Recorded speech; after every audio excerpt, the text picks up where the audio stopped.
Okay, the recording is in progress. So last time somebody asked about the calculator that you can use on the exam. So if you didn't see Dr. Katie's um, email or Husky CT announcement, you're allowed to use basically any actual calculator. You just cannot use the calculator app on your phone. Somebody asked some question in the group. So we are not going to focus at all on Chapter 3 tonight or even this week. We are going to stay with the material that's on your exam. So the focus of this week will be Chapter 2, and next week we will go over Chapter 3. I also haven't looked at his Chapter 3 lecture yet. So getting started with the problems from last time. No, this exam on Friday is, I believe, long answer on chapters 1 and 2. And so I don't want to get too ahead. And so, yeah, I'm happy to go over that next time. Just ask maybe at the end of next Monday's session, we can go over that problem. Or I can throw it right into next Monday's session itself. So again, these are the ones that we ended with. So these are the answers. The next slide will be my answers, kind of work explaining it. So number one, when you complete that operation, your answer should be to one significant figure. And number two, the answer is A, it burns in air at high red heat. The reason for number two is B, C, and D are all true about zinc, but they are physical properties, right? Density, color, conductivity, those are all physical properties. A is the only thing that is chemical property. Remember, burning, combustion, react, all of those words should indicate chemical properties to you, right? So kind of my work behind this. Number two is more of just an explanation, but number one, again, this is a Sig Fig practice problem. And so when we do the operation in the numerator, right, it comes out to, when we do the subtraction, it comes out to 0.0526 in the numerator. Now you'll notice I drew an arrow over the 5. Now I drew that because that is technically where I should round my number, right? 3.04 only has 2 decimal places, and it's a term involved in the subtraction, which means the answer we get from the subtraction should only have 2 decimal places, right? That's our Sig Fig rule for addition and subtraction. So 0.0526, I put the arrow over the 5 to indicate that should really only be 2 decimal points, but I don't want to round too early to make sure I get the best possible answer. So that's why I don't actually round the number itself. Now 0.05 is what that numerator really should be. That is actually only one significant figure, right? The 0 before it is a leading 0, and leading zeros are never significant figures. And so the numerator is actually really only one significant figure. It's being divided by a denominator that has 4 significant figures, and that means that our quotient, our answer, should be rounded to just 1 sig fig, right? That's our multiplication and division rule for sig figs. And so that's why the answer should be 0.008. And again, I didn't actually ask you for the numerical value of it. I asked you just for the number of sig figs, but that is the reasoning behind it.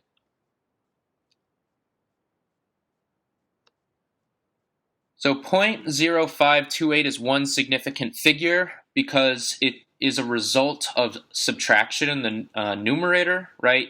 3.04 minus 2.9874. And so your rule for addition and subtraction is that your answer needs to have the same number of decimal places as the term with the least number. Okay, so 3.04 has 2 decimal places. 2.9874 has 4 decimal places.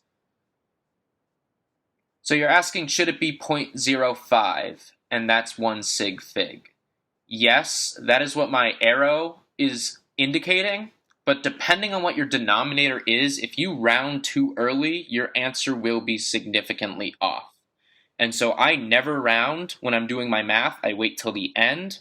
But the arrow above the 5 is indicating that if I did round, that's the number I would round, right? So it would be, yes, if I rounded early, it would be 0.05, which is 1 sig fig. The only reason I write the whole number is so that I plug the entire number into my calculator to avoid rounding errors. But yes, if you wanted to round that, which is sometimes easier to help learn sig figs, it would be 0.05 in the numerator. So number 3 and 4. So 3 is NaCl dissolved in water would be considered what? And so the answer to that is homogeneous mixture. And I'll get to that in a second. And then 4, what is the number of significant figures in 0.00046030? And that is 5 significant figures. And again, we'll look at these a bit on the next page. And so the answer to 3 was D. And whenever we dissolve something like a salt, NaCl, in water, right, we're creating a solution. I'm sure we're all pretty familiar with that term. And a solution is quite literally the same. It's analogous to the term homogeneous mixture. Okay, so note that those two terms are interchangeable. And then number 4, the answer is D, 5 sig figs. And for my work, I underline the numbers that are significant, right? So all of those numbers, all the zeros before 4 are not significant because those are leading zeros, right? But 4, 6, that captive 0 between the 6 and the 3 and then the trailing 0 after the 3 are all significant, so 5 sig figs. And again, most of these problems were structured off my exam many, many years ago, but these are pretty close to actual exam questions. So number 5 is which of the following is warmer, right? So we have a bunch of temperatures, and then number 6 is a density question. Now for number 5, before you even approach to do the math to convert these temperatures, I would say look at what you can eliminate first. Okay, so they're asking which of the following is warmer or what's the warmest temperature?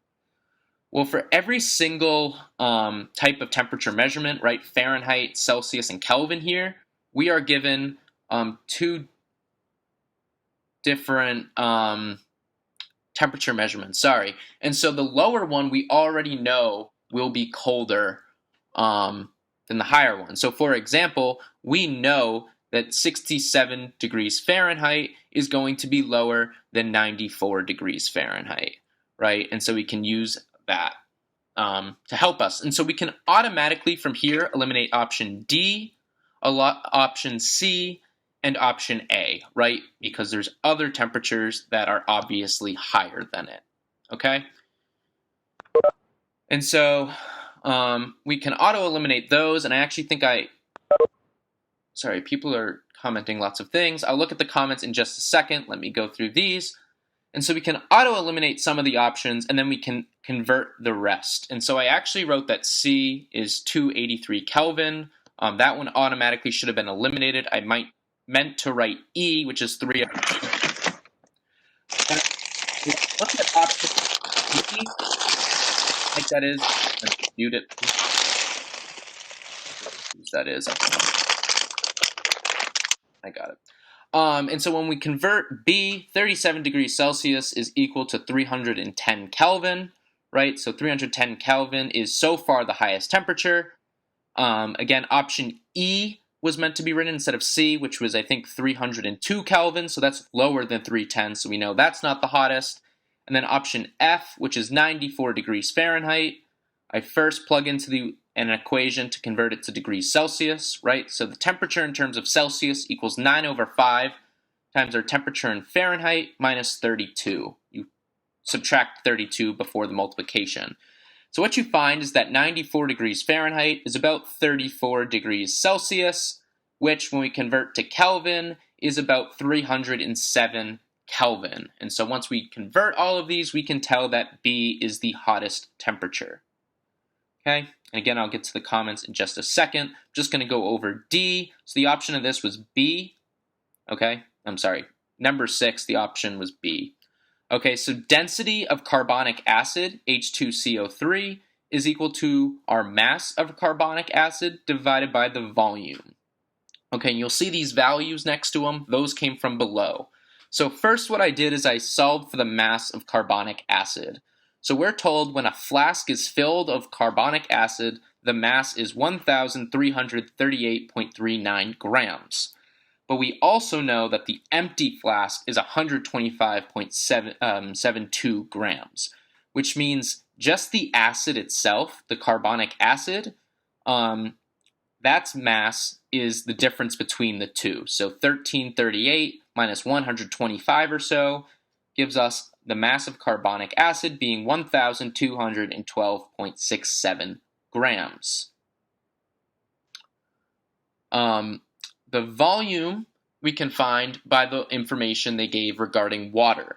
Okay, so we're told that the flask, when it's full of water, is 745.12 grams. The empty flask, again, is 125.72, which tells us that the mass of water itself, which is the difference between those two, is 619.40 grams. Now we can use the density of water which was given, which is 1 gram per centimeter cubed. And remember that centimeter cubed is actually the same exact thing as a milliliter. Okay, and so we can use the density to find that the volume of the flask, when it's completely full, is 619.4 milliliters. Okay, now to find the density of carbonic acid, we take the total mass of carbonic acid, which is 1,212.67 grams, divided by the total volume of the flask, which we found from water, 619.4 milliliters, and we divide to find that the density is 1.958 grams per milliliter. Okay, so the real trick there is to remember that you have to subtract the weight of the the flask from both the carbonic acid mass and the water mass to find the carbonic acid mass and the volume of the flask respectively. Okay. So this was the dimensional analysis problem. It was given as a long answer. So this is kind of how I did it. So if we have 5.00 Li, right, that's a unit, we can convert that to meters squared, right? You're told in the problem 8.24 meters squared is 1 Li.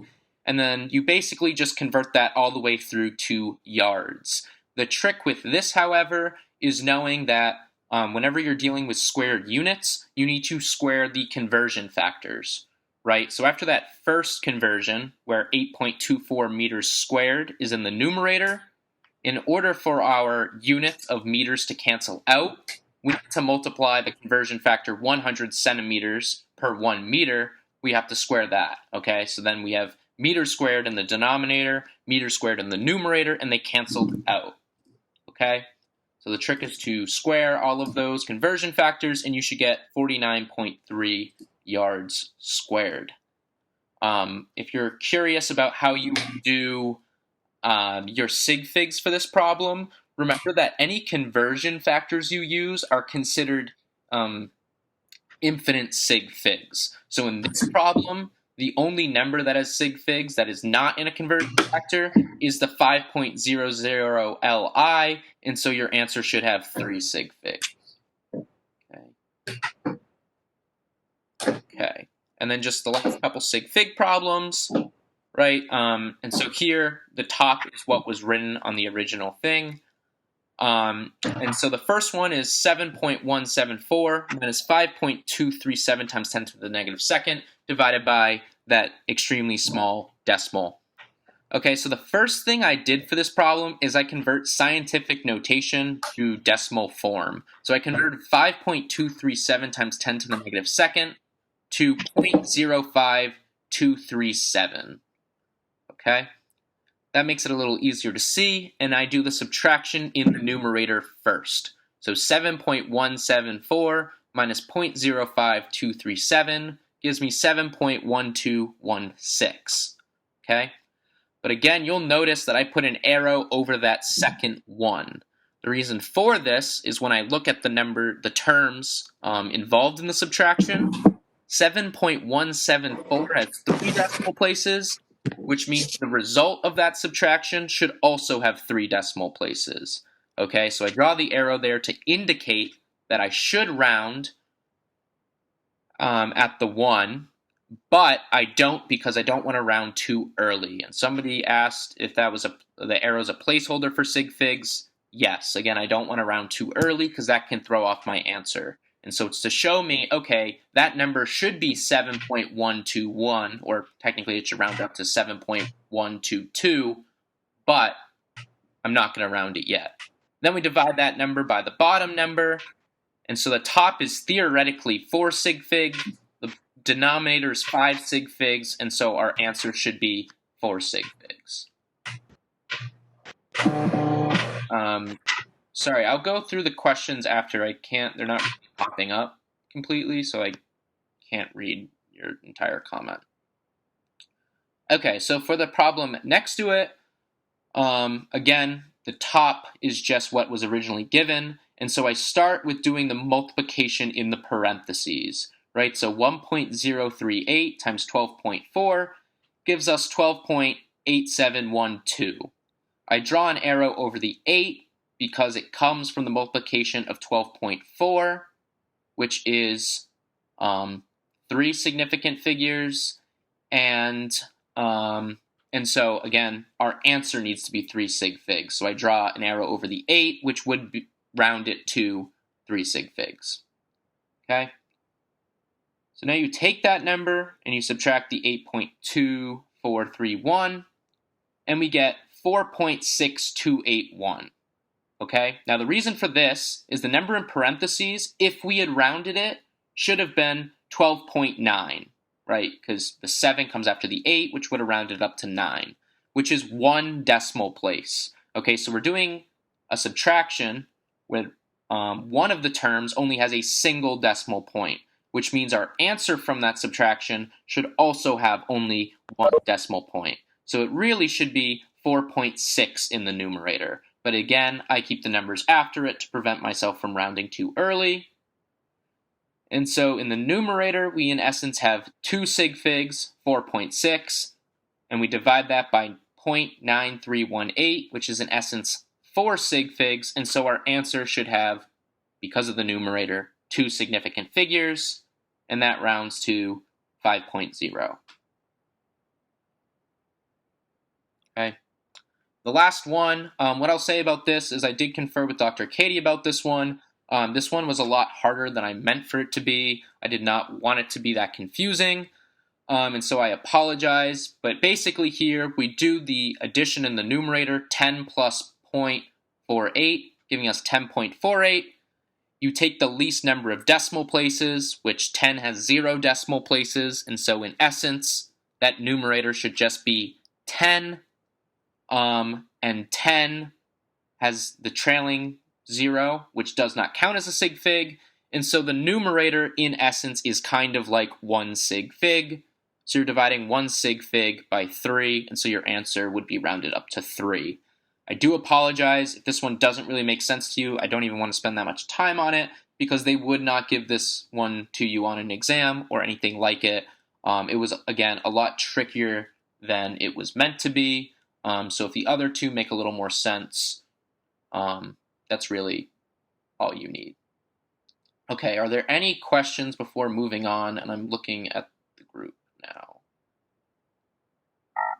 Any questions? Yep, you can ask your question. I just had a question about when you divide scientific notation by a whole number like 100 or 3, there was a problem on the homework and I didn't really know how to do that. So could you go over that, please? Yeah, great question. So the whole number said exact, right? Yeah. Yeah. Mm-hmm.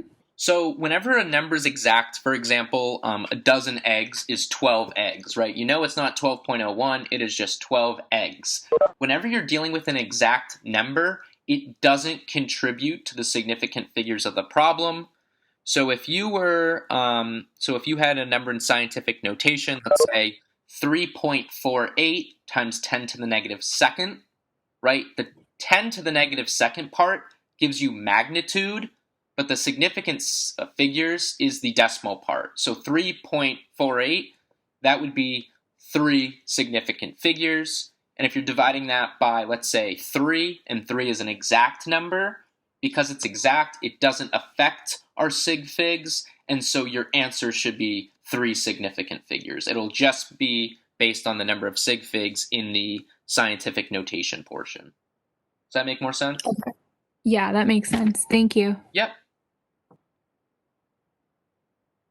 So if anybody has other questions, sorry, I'm just trying to read through this.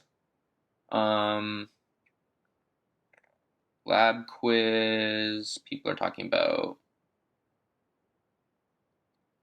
So somebody asked about if it's in a data table. I would say if a number's in a data table, never assume it's exact. Or if you just have to divide by 2, would you treat the 2 as an exact number, 1 sig fig?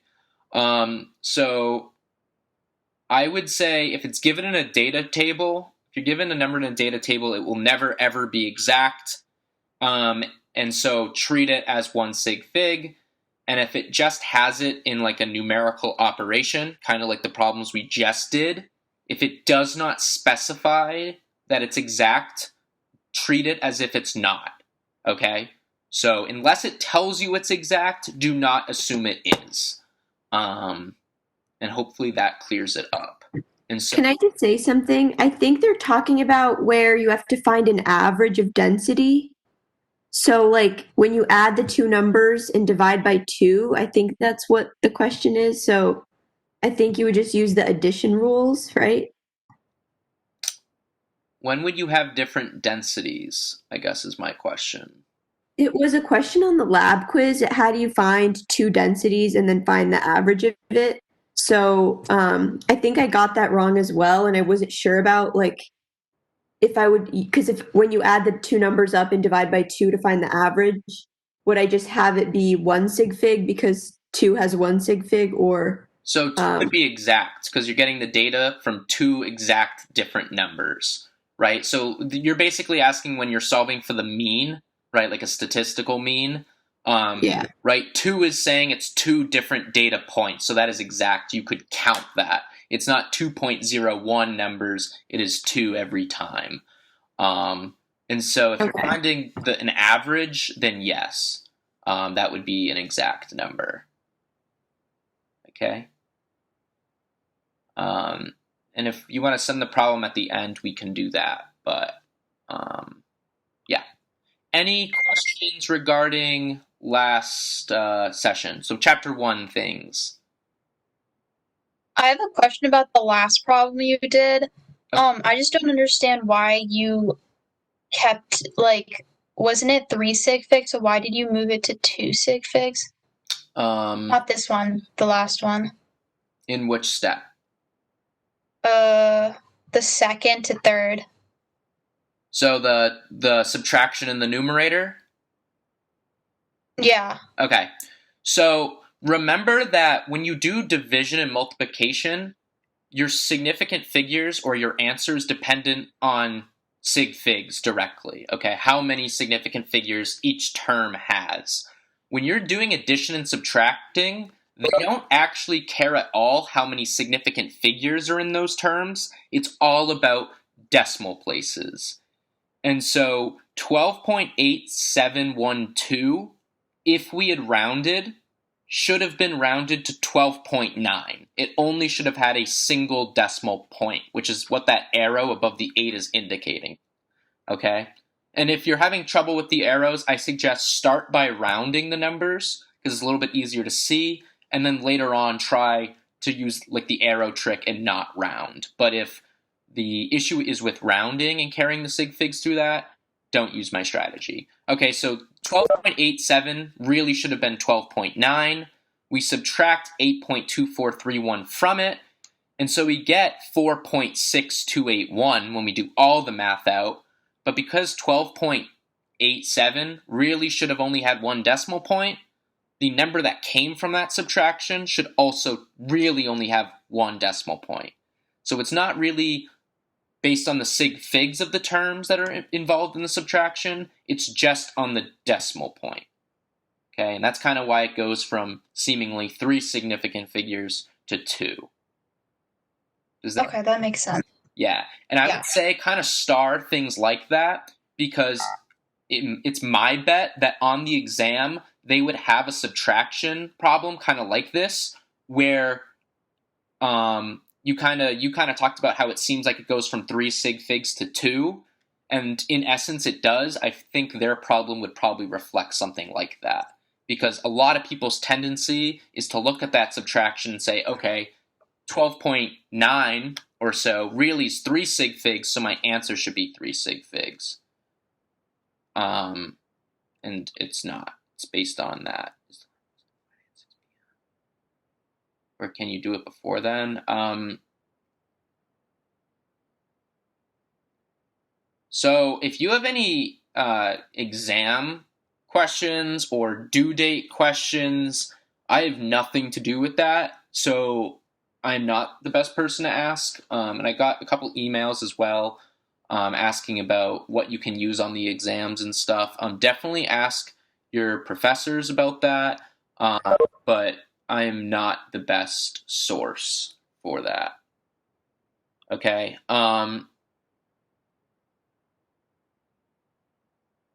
Sorry, I'm trying to read these.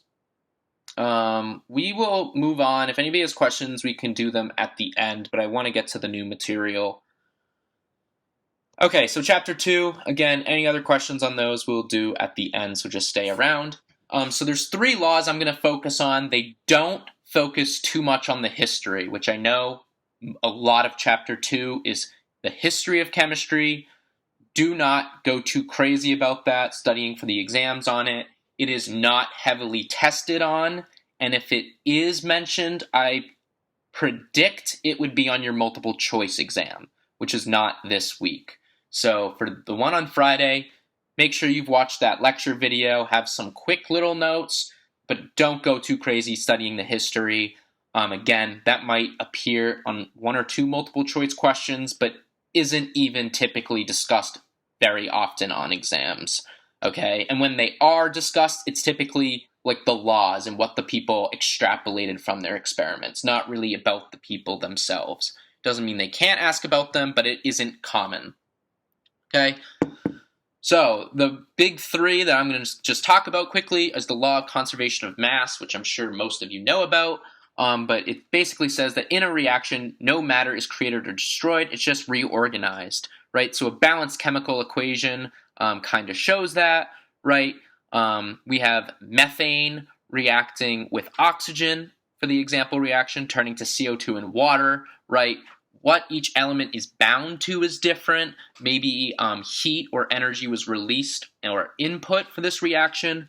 But all in all, the matter is just changes its form or is reorganized, right? The oxygen is in diatomic oxygen. It's now in water and carbon dioxide. Okay.